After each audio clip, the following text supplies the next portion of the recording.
जय जनकनंदिनी सीता मैया की जय। जय रघुनंदन श्री रामचंद्र की जय। जो बोले सीताराम। जय श्री राम। मित्रों, आज की यह कथा उस स्त्री शक्ति की है जिसने अपने प्रेम से संसार को धर्म का अर्थ समझाया, जिसने सहनशीलता में शक्ति दिखाई और त्याग में विजय। आज हम सुनेंगे माता सीता जी की संपूर्ण जीवन कथा। जय जनकनंदिनी सीता मैया की जय। जय रघुनंदन प्रभु श्री राम की जय, जिसमें समाई है त्याग, मर्यादा, प्रेम और शक्ति की दिव्य झंकार। जनकपुरी में दिव्य जन मिथिला नगरी के राजा जनक धर्मात्मा और ज्ञानी पुरुष थे। एक बार वे हल चलाकर यज्ञ भूमि तैयार कर रहे थे, तभी हल की नोक से धरती फटी और उसमें से एक दिव्य कन्या प्रकट हुई। वह बालिका इतनी तेजस्विनी थी कि सूर्य की किरणें भी मंद पड़ जाए। राजा जनक ने कहा, यह कन्या कोई साधारण नहीं, स्वयं धरती माता की देन है। इसका नाम होगा सीता। इस प्रकार धरती की गोद से निकली वह कन्या बनी जनक नंदिनी सीता, सबके हृदय की रानी। बाल्यकाल की लीलाएं और विवाह सीता जी बाल्य से ही धर्मनिष्ठ और वीरता से युक्त थीं। एक दिन उन्होंने भगवान शिव के धनुष को सहजता से उठा लिया। राजा जनक ने तब प्रण लिया, जो इस धनुष को उठाकर प्रत्यंचा चढ़ाएगा, उसी से सीता का विवाह होगा। समय आया, अयोध्या से राम, लक्ष्मण, विश्वामित्र के साथ मिथिला पहुंचे।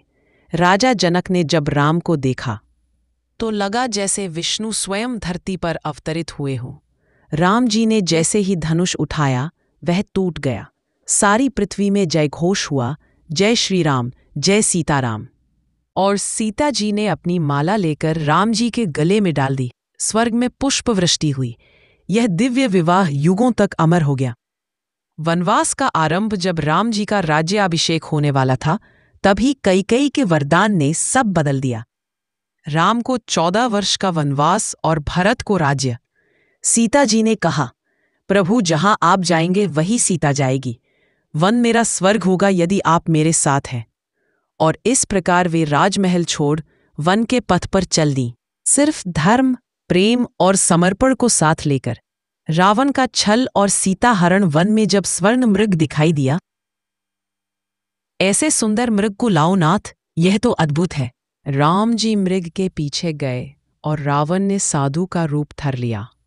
लक्ष्मण के दूर होते ही रावण ने अपने असली रूप में आकर सीता जी का हरण किया और उन्हें लंका ले गया। अशोक वाटिका में बंदी बनाकर रावण बोला, मुझे स्वीकार करो सीते। पर सीता जी ने कहा, मैं राम की धर्मपत्नी हूं, तुम जैसे दुष्ट से भयभीत नहीं।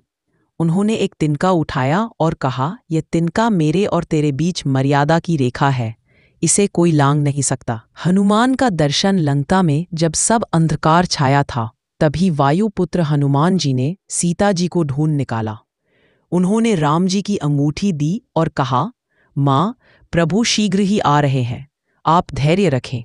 सीता जी के नेत्रों से आंसू झर पड़े।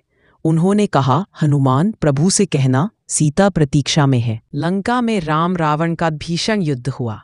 विजय हुई धर्म की, पर सीता जी ने कहा, मैं निर्दोष हूं, पर लोक मर्यादा हेतु अग्नि साक्षी देगी। उन्होंने अग्नि परीक्षा दी और अग्निदेव ने पुष्पहार देकर उन्हें निर्दोष बताया। राम जी ने उन्हें सम्मान सहित अपनाया। अयोध्या में राज्याभिषेक 14 वर्ष बाद जब राम, लक्ष्मण और सीता लौटे, अयोध्या नगरी दीपों से जगमगा उठी। वह थी दीपावली। राम जी का राज्याभिषेक हुआ, सीता जी महारानी बनी। सब ओर सुख, शांति और प्रेम का वास हुआ। दूसरा वनवास और वाल्मीकि आश्रम। परंतु समय ने फिर परीक्षा ली। प्रजा में सीता के चरित्र पर प्रश्न उठे। राम जी ने धर्म की मर्यादा रखी और भारी मन से उन्हें वन भेजा। वन में ऋषि वाल्मीकि ने उनका स्वागत किया। वही सीता जी ने लव और कुश को जन्म दिया। वाल्मीकि ने दोनों को राम कथा का ज्ञान दिया। अंतिम क्षण और पृथ्वी में विलय वर्षों बाद जब लवकुश ने राम जी को अपनी कथा सुनाई, तो राम जी ने सीता जी को पुनः अयोध्या आने का आग्रह किया। सीता जी ने कहा, मैंने सदैव मर्यादा निभाई है, अब मेरी माता धरती ही साक्षी बने। उन्होंने प्रार्थना की, हे भूमि देवी, यदि मैं पवित्र हूं तो मुझे अपनी गोद में ले लो। और देखते ही देखते पृथ्वी फटी, सीता जी भूमि में समा गई। चारों ओर दिव्य प्रकाश फैल गया। माता सीता का जीवन सिखाता है, सच्चा प्रेम त्याग मांगता है, अधिकार नहीं। स्त्री की शक्ति उसकी पवित्रता और धैर्य में है। मर्यादा ही मनुष्य का सबसे बड़ा आभूषण है। संसार में यदि कोई प्रेम का साक्षात रूप है तो वह है सीताराम। भक्ति भाव से समापन। जय जनकनंदिनी सीता मैया की जय। जय मर्यादा पुरुषोत्तम श्री राम की जय। सीताराम सीताराम सीताराम, जय जय राम। हमें माता सीता की जीवन से सीख लेनी चाहिए कि परिस्थिति कितनी भी कठिन हो लेकिन उसका धैर्यपूर्वक सामना करो।